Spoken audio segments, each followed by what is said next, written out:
बिस्मिल्लाहिर्रहमानिर्रहीम। मैं हूं आपका होस्ट डॉक्टर अमीन सरवर फार्मासिस्ट। आज का जो हमारा टॉपिक है वो है कम्प्लिकेशन ड्यूरिंग दी प्रेगनेंसी। तो miscarriage, anaemia, UTI, gestational diabetes, infections, morning sickness, high blood pressure, miscarriage, ये सम कॉमन कम्प्लिकेशंस हैं जो कि प्रेगनेंसी के दौरान फीमेल्स को फेस करनी पड़ती हैं।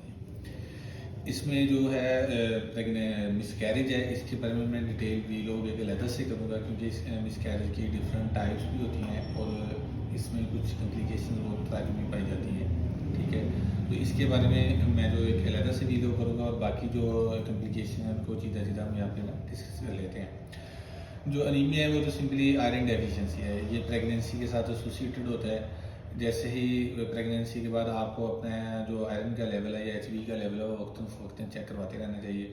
ठीक है, और आप अपना आयरन इनटेक मैक्सिमम रखें, फ्रेश जूसेस की शक्ल में, ग्रीन वेजिटेबल्स की शक्ल में या आयरन सप्लीमेंट्स की शक्ल में आप अपना आयरन का जो लेवल है उसको मेंटेन रखें। क्योंकि अगर आयरन का लेवल मेंटेन रहेगा तो बहुत सारी कम्प्लिकेशन से बच जाएंगे और आने वाले दिनों में भी आपके लिए आसानी होगी और at the time of delivery भी आपके लिए बहुत सी जो आसानियाँ पैदा हो जाएंगी। आपको डिफरेंट प्रॉब्लम्स को फेस नहीं करना पड़ेगा। आपको सर्जिकल प्रोसीजर से आप बच सकते हैं और भी डिफरेंट कम्प्लिकेशन से बच सकते हैं और ये बेबी की अच्छी हेल्थ के लिए भी ज़रूरी होती है। इसलिए आयरन सप्लीमेंट्स पे या आयरन इनटेक पे कोई भी कम्प्रोमाइज़ नहीं करेंगे। ठीक है जी। इसके अलावा जो इसके साथ यूरिनरी होते हैं, urinary track infection. Urinary track infection most commonly associated होते हैं इसके साथ प्रेगनेंसी के साथ। ये कॉमन ये इसमें जब यूटीआई वगैरह होते हैं तो कॉमनली जो फीलिंग्स आते हैं, जो सिम्टम्स आते हैं फीमेल्स को, उनको बर्निंग सेंसेशंस होंगी। फीमेल जब यूरिनेशन के लिए जाएंगे तो उनको बर्निंग सेंसेशन फील होंगी और उनको टायर्डनेस या फीलिंग ऑफ फीवर आएंगी, हल्का सा फीवर या फीलिंग ऑफ टायर्डनेस फील होंगी। इसके अलावा उनको जो एब्डोमेन का लोअर पार्ट होता है यहाँ पे प्रेशर की फीलिंग्स आती है या बैक पेन भी फील होती है उनको यूटीआईज के दौरान। यूटीआईज का जो इसकी ट्रीटमेंट एक तो ये है कि आप मैक्सिमम अपना ना वाटर इनटेक अच्छा रखें। एक तो यूटीआई मोस्टली मैसेज हो रही होती है या नोजिया वॉमिटिंग की कंडीशन हो रही होती है तो फीमेल अपना फ्लूइड इनटेक कम कर देती हैं। ठीक है, उसकी वजह से भी ये यूटीआई का जो रिस्क है ये बढ़ जाता है। एक तो आप अपनी ना वाटर इनटेक अपना मैक्सिमम रखा करें। इसके साथ साथ जो कुछ एंटीबायोटिक्स इसमें इस्तेमाल होती हैं वो बहुत ज़्यादा एंटीबायोटिक्स भी आप इस्तेमाल नहीं कर सकते क्योंकि प्रेगनेंसी में बहुत सारी जो मेडिसिन है वो कंट्रा इंडिकेटेड होती हैं। इसलिए जो मोस्ट कॉमनली जो सेफ कंसीडर की जाती है वो मैं एक ही नाम बता देता हूँ, सफिक्सियम कैप्सूल होते हैं। ये जेनेरिक फार्मूला मैं बता रहा हूँ इसका, सफिक्सियम। ये मोस्ट कॉमन ब्रांड इसके कैरीसेफ है या सेफ्स्पान है। ये जो कॉमन ब्रांड है मैंने दो बता दिए, इनके अंदर ये सफिक्सियम जेनेरिक होता है, ये सेफ होता है प्रेगनेंसी के दौरान, लेकिन ज़रूरत के तहत ही इसको इस्तेमाल किया जाना चाहिए। और इसके साथ आप क्रैनबेरी एक्सट्रैक्ट साशे होते हैं यूरोटोन के नाम से या क्रैनमैक्स के नाम से, ये मार्केट में अवेलेबल है। तो आप क्रैनबेरी का जो एक्सट्रैक्ट है उसको यूज़ कर सकते हैं यूटीआईज के लिए।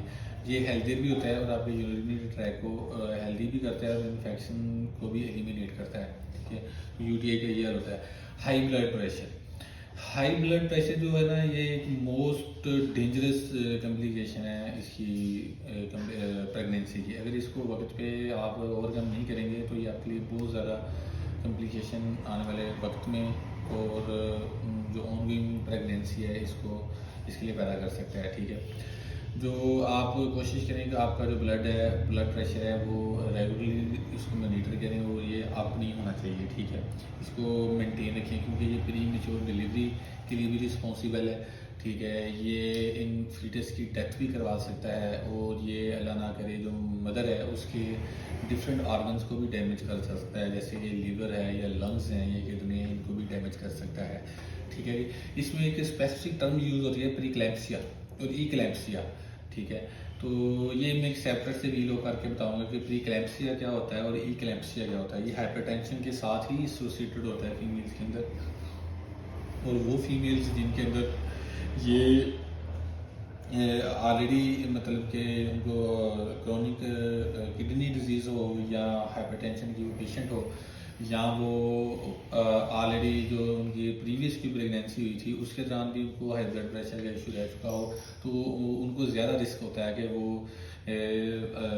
इस कम्प्लिकेशन से दो चार हो सकते हैं, ठीक है। तो आप इसको रेगुलरली मॉनिटर किया करें घर पे। बेशक आजकल तो डिजिटल मशीन्स अवेलेबल हैं, उसके साथ आप इसको रेगुलरली मॉनिटर करें सुबह दोपहर और शाम, ताकि आपको वक्त वक्त पता चलता रहे कि इस तरह की कोई कम्प्लिकेशन तो नहीं आ रही। हाँ, वो फीमेल जिनके अंदर फीटस की एक या एक से ज़्यादा फीटस की डेवलपमेंट हो जाती है, तो वो भी हाई रिस्क में होती हैं कि उनमें प्रीक्लैम्पसिया की कंडीशन आ रही है या हाई ब्लड प्रेशर की कंडीशन आ रही है, ठीक है। तो जो अमेरिकन अफ्रीकन होते हैं, इनमें एक स्पेसिफिक जीन्स पाई जाती हैं, उनमें ये चांसेस ज़्यादा होते हैं वैसे हाई ब्लड प्रेशर के। लेकिन हम चूँकि पाकिस्तान ओरिजिन से बिलोंग करते हैं, तो ये हमारा जो रिस्क है ये मिनिमाइज हो जाता है, ठीक है जी। तो इस चीज़ पे आपने लाजमी कंसिडर करना है हाई ब्लड प्रेशर को। ब्लड प्रेशर अपने को रेगुलरली मॉनिटर करना है। अगर आपका ब्लड प्रेशर लो हो रहा है, तो आप कैल्शियम सप्लीमेंट, आयरन सप्लीमेंट या डिहाइड्रेशन के लिए ORS वगैरह का इस्तेमाल कर सकते हैं, ठीक है। आपका बीपी कम भी नहीं होना चाहिए, ठीक है। वैसे तो बीपी प्रेगनेंसी में वीकनेस की वजह से, डिफरेंट इश्यूज की वजह से ये कम भी हो जाता होता है, लेकिन इसको मॉनिटर करें। और अगर काम ज़्यादा कम हो रहा है तो उसको भी ओवरकम करने की कोशिश करें डिफरेंट चीज़ों का इंटेक से। आप कैल्शियम सप्लीमेंट से, आयरन सप्लीमेंट यूज़ करें, अपना हाइड्रेशन का लेवल अच्छा रखें, तो ये जो आपकी कंडीशन है ये भी ओवरकम हो सकती है, ठीक है। इसके अलावा ये एक कंडीशन मैंने बताई थी आपको, गेस्टेशनल डायबिटीज़। गेस्टेशनल डायबिटीज़ का मतलब है कि ये वैसे मरीज़ को डायबिटीज़ नहीं होती, या मदर को वो शुगर की मरीज़ नहीं होती, लेकिन ओनली ड्यूरिंग द प्रेगनेंसी उसका जो हार्मोनल डिस्टर्बेंस की वजह से, ठीक है, वो उनमें जो शुगर का लेवल है वो बढ़ जाता है। तो इसलिए आपने अपने शुगर का ब्लड शुगर का लेवल है वो भी मॉनिटर करना है, ठीक है। अगर ब्लड शुगर का लेवल अप हो गया है तो उसकी अपने डॉक्टर से आप या आप जिस भी गायनेकोलॉजिस्ट से कंसल्ट कर रहे हैं और अपनी मेडिसिन रिकमेंड करवा लेनी है। और इसको क्लोजली मॉनिटर करना है और लाजमी मॉनिटर करना है, क्योंकि इससे भी प्री टर्म या मिसकैरेज के चांसेस बढ़ जाते हैं और प्रीक्लैम्पसिया या हाई ब्लड प्रेशर के चांसेस भी बढ़ जाते हैं। तो इसलिए लाजमी इसको कंसिडर करना है और इसके लिए आपने मेडिकेशन यूज़ करनी है। और blood pressure blood sugar level है, इसको आपने कंट्रोल करना है लाजमी। और जैसे ही ये प्रेगनेंसी आपकी ख़त्म होगी या एंड होगी, तो ये आपकी ऑटोमेटिकली जो गेस्टेशनल डायबिटीज़ है ये रिवर्ट हो जाएगी और आप नॉर्मल ब्लड शुगर लेवल पे आपका हो जाएगा और दोबारा आपको मेडिकेशन को इस्तेमाल करने की ज़रूरत महसूस नहीं होगी, ठीक है। ये तो एक इसके अलावा मिसकैरेज है। मिसकैरेज मोस्टली ये है कि मिसकैरेज हम बोलते हैं जब फीटस पास हो जाता है, आपके यूट्रस के थ्रू फीटस पास हो जाता है, या फीटस के कुछ टिश्यूज पास हो जाते हैं, या ब्लड स्पॉटिंग होती है, या ब्लीडिंग शुरू हो जाती है, तो हम उसको मिसकैरेज बोल देते हैं। इसमें प्रेगनेंसी एंड हो जाती है, कुछ में ब्लड स्पॉटिंग के बाद भी प्रेगनेंसी कंटिन्यू कर सकती है। लेकिन इसके मिसकैरेज के बारे में मैं डिटेल जो वीडियो होगा वो बाद में करूँगा। ये भी एक इसकी कॉमन कॉम्प्लिकेशन है जो पाई जाती है। एक इसमें ना कुछ गर्ल्स को आती है एक सिम्टम मॉर्निंग सिकनेस की। वो कंप्लेन करते हैं कि जी अब हम सुबह सुबह उठते हैं तो उस वक्त उनको नोज़िया या वॉमिटिंग की कंडीशन बहुत ज़्यादा महसूस होती है। जहाँ वो कुछ भी उस वक्त इनटेक करते हैं, फ्लूइड या वाटर इनटेक करते हैं, तो पूरी इनको मैसेज या वॉमिटिंग हो जाती है, ठीक है। इसको मॉर्निंग सिकनेस भी बोला जाता है और मेडिकली इसके लिए एक स्पेसिफिक टर्म यूज़ की जाती है, हाइपरइग्नेसिस ग्रेविडम। तो ये एक्चुअली जो फर्स्ट ट्राइमेस्टर होता है फीमेल्स का, उसके दौरान ये कॉमनली आपको प्रॉब्लम फेस करना पड़ता है। जैसे ही फर्स्ट ट्राइमेस्टर ख़त्म होता है तो साथ ही ये सिम्टम्स एलिमिनेट हो जाते हैं। ये एक्चुअली होता क्यों है? क्योंकि आपका जो होता है ना HCG, ये है ह्यूमन कोरियोनिक गोनेडोट्रोपिन, एक हार्मोन होता है बॉडी के अंदर। जब प्रेगनेंसी होती है तो इसका लेवल बढ़ता है। इसके लेवल बढ़ने के साथ साथ जो ना ये फिर सिम्टम्स आते हैं, ठीक है। वो फिर बॉडी से आस्ता आस्ता इसकी अडॉप्टेशन की तरफ आ जाती है, तो वो ये 1 to 3 मंथ के बाद ये ओवरकम हो जाते हैं। इस कम्प्लिकेशन की वजह से ना वेट लूज अक्सर फीमेल का देखा है तो उनमें डिहाइड्रेशन की कंडीशन भी आ जाती है और वेट लूज हो जाता है। आप फिजिकली उनको अगर ऑब्जर्व करें तो आपको लगेगा कि ये बहुत ज़्यादा वीक हो गई हैं, या उनकी जो फेस मास है वो श्रिंक हो चुका है, या आईज उनकी श्रिंक हो चुकी हैं और वो कमज़ोर फील होती हैं। तो सिम्टम आता है, इसके दौरान कोशिश करें कि आप कोई एंटी वॉमिटिंग जो टैबलेट है वो यूज़ करें, गायनेकोलॉजिस्ट से कंसल्ट कर लें। नहीं तो मोस्ट कॉमनली हम अनवीप टैबलेट है या ज़ाइक्विल DR मार्केट में अवेलेबल है। तो ये मैं 2 ब्रांड्स आपको बता रहा हूँ, आप इसको यूज़ करेंगे, ये सेफ़ होती हैं प्रेगनेंसी के दौरान। नाम याद रख लें, अनवीप टैबलेट और ज़ाइक्विल DR। और भी हैं डाइजेस्टन, ये कैप्सूल होते हैं वो भी दिए जा सकते हैं, ठीक है। ये 2-3 मैंने आपको नाम दिए हैं, अगर आपको फौरी तौर पे डॉक्टर की अवेलेबिलिटी नहीं है तो आप ये यूज़ कर सकते हैं, ठीक है।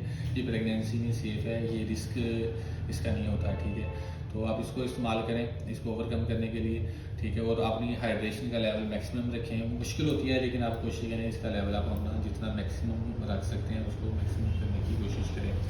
ये थी मॉर्निंग सिकनेस। और इसके अलावा इन्फेक्शन, डिफरेंट टाइप के इन्फेक्शन जो होते हैं उसकी भी मॉनिटरिंग करनी चाहिए, जैसे कि HIV का आपको टेस्ट लाजमी करवाना चाहिए, हेपेटाइटिस B और C का टेस्ट आपको लाजमी करवाना चाहिए, STD का टेस्ट आपको लाजमी करवाना चाहिए। उसकी वजह ये होती है TB का टेस्ट आपको लाजमी करवाना चाहिए, क्योंकि ये ऑनगोइंग आपके जो ऑफस्प्रिंग है या ऑनगोइंग जो बेबी है उसके लिए ये प्रॉब्लम क्रिएट कर सकता है, ठीक है। STD मतलब कि जो सेक्सुअली ट्रांसमिटेड डिजीज़ होती हैं उनको आपको उनका ये जो जैसे ही आपको कोशिश करें आप प्रेगनेंसी से पहले ही इनको टेस्ट करवा लें, ठीक है। नहीं तो अगर प्रेगनेंसी हो गई तो इन चीज़ों का टेस्ट लाजमी करवाना चाहिए। ये दोबारा से आप नोट कर लें, HIV एड्स जिसको एड्स का टेस्ट भी बोला जाता है, TB का, हेपेटाइटिस B एंड C का, और इसके साथ साथ आपने STDs का, और ये टेस्ट लाजमी इन्फेक्शन के लिए करवाना है ताकि आने वाली बेबी के लिए कॉम्प्लिकेशन ना हो। जो HIV है और STD है ये मोस्टली हमारी कम्युनिटी में कम है रिलेटिवली, अल्लाह ताला का शुक्र है हम मुसलमान हैं। हमारे जो अखलाकी या माशरती जो वैल्यूज़ हैं वो फॉरेन कंट्री से बहुत हद तक डिफरेंट है।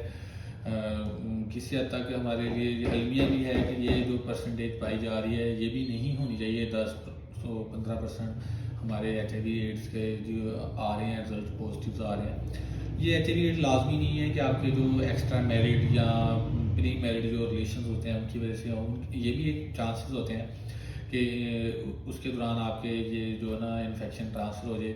वैसे ये है कि सिरिंजेस हैं या ब्लड ट्रांसफ्यूजन के दौरान या डिफरेंट और ट्रीटमेंट्स के दौरान या हॉस्पिटल एक्वायर्ड भी ये हो सकते हैं, उसके दौरान आपको आप ये इन्फेक्शन एक्वायर कर सकते हैं। लाजमी नहीं है कि आपके एक्स्ट्रा मैरिड हों या प्री मैरिड हों या आपके कुछ इस तरह के रिलेशन हो उसकी वजह से ये आपको HIV एड्स या सेक्सुअली ट्रांसमिटेड जो डिजीज़ हैं वो आपको ट्रांसफ़र हो, ये और रीज़न की वजह से भी आपको ट्रांसफ़र हो सकते हैं।